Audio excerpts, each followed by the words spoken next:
6/2026ರಂದು ಸರ್ಕಾರಿ ಪ್ರೌಢಶಾಲೆ ಹಣವಾಳನಲ್ಲಿ ವಿಶ್ವ ಪರಿಸರ ದಿನಾಚರಣೆಯನ್ನ ಅತ್ಯಂತ ವಿಜೃಂಭಣೆಯಿಂದ ಆಚರಿಸಲಾಯಿತು. ಇಲಾಖೆಯ ಆದೇಶದಂತೆ ಸರ್ಕಾರಿ ಹಾಗೂ ಎಲ್ಲಾ ಶಾಲೆಗಳಲ್ಲಿ ಗ್ರೀನ್ ಸಮರ್ ಕ್ಯಾಂಪ್ ಹಾಗೂ ಏಕ್ ಪೇಡ್ ಮಾ ಕೆ ನಾಮ್ 3.0 ಕಾರ್ಯಕ್ರಮವನ್ನು ಅನುಷ್ಠಾನಗೊಳಿಸುವ ನಿಟ್ಟಿನಲ್ಲಿ ಶಾಲೆಯ ಮುಖ್ಯೋಪಾಧ್ಯಾಯರಾದ ಶ್ರೀ ಅಸ್ಲಾಂ ಖಾನ್, ಎಸ್ಡಿಎಂಸಿ ಅಧ್ಯಕ್ಷರಾದ ಶ್ರೀ ಯಮನೂರಪ್ಪ ತೊಡಕಿಯವರು, ಎಸ್ಡಿಎಂಸಿ ಸದಸ್ಯರಾದ ಶ್ರೀ ಅಶೋಕ್ ಸ್ವಾಮಿ, ಶ್ರೀ ದುರೇಶ್ ಯಾದವ್, ಶ್ರೀ ದುರ್ಗೇಶ್ ಹಾಗೂ ಎಲ್ಲ ಶಿಕ್ಷಕ ಸಿಬ್ಬಂದಿಗಳು ಸೇರಿ ಪ್ರತಿಯೊಂದು ಮಗುವಿಗೂ ಒಂದೊಂದು ಮರಗಳನ್ನು ತಮ್ಮ ಮನೆಯ ಆವರಣದಲ್ಲಾಗಲಿ, ರಸ್ತೆ ಬದಿಗಳಲ್ಲಾಗಲಿ, ಶಾಲಾ ಆವರಣದಲ್ಲಾಗಲಿ ನೆಡುವಂತೆ ಮಾರ್ಗದರ್ಶನ ಮಾಡಿ ಪ್ರತಿಯೊಂದು ಮಗುವಿಗೂ ಒಂದೊಂದು ಮರವನ್ನ ನೀಡಲಾಯಿತು.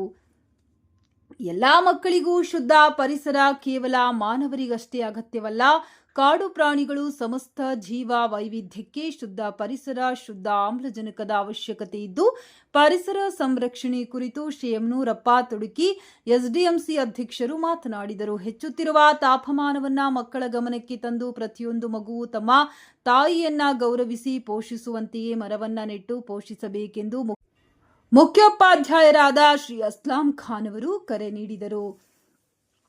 ತ್ಯಾಜ್ಯ ನಿರ್ವಹಣೆಯ ಬಗ್ಗೆ ಜಾಗೃತಿ ಮೂಡಿಸುವ ನಿಟ್ಟಿನಲ್ಲಿ ಮಕ್ಕಳಿಗೆ ಕಸದ ತೊಟ್ಟಿ ತಯಾರಿಕಾ ಸ್ಪರ್ಧೆ ಹಾಗೂ ಭಾಷಣ ಸ್ಪರ್ಧೆಗಳನ್ನು ಏರ್ಪಡಿಸಲಾಗಿತ್ತು. ವಿಜೇತ ಮಕ್ಕಳಿಗೆ ಮುಖ್ಯೋಪಾಧ್ಯಾಯಕರು, ಎಸ್ಡಿಎಂಸಿ ಅಧ್ಯಕ್ಷರು ಹಾಗೂ ಸದಸ್ಯರು ಬಹುಮಾನಗಳನ್ನು ನೀಡುವ ಮೂಲಕ ಪ್ರೋತ್ಸಾಹಿಸಿದರು. ಪ್ಲಾಸ್ಟಿಕ್ ಬಳಕೆ ದುಷ್ಪರಿಣಾಮಗಳ ಬಗ್ಗೆ ಕುಮಾರಿ ಚಾಂದ್ವಿ, ಕುಮಾರಿ ಅಮೃತ ಹಾಗೂ ಕುಮಾರಿ ಗೀತಾ ತುಂಬಾ ಚೆನ್ನಾಗಿ ಮಾತನಾಡಿ ಬಹುಮಾನಗಳನ್ನು ಗಳಿಸುವ ಮೂಲಕ ಉಳಿದ ಮಕ್ಕಳಿಗೆ ಪ್ರೇರಣೆಯಾದರು.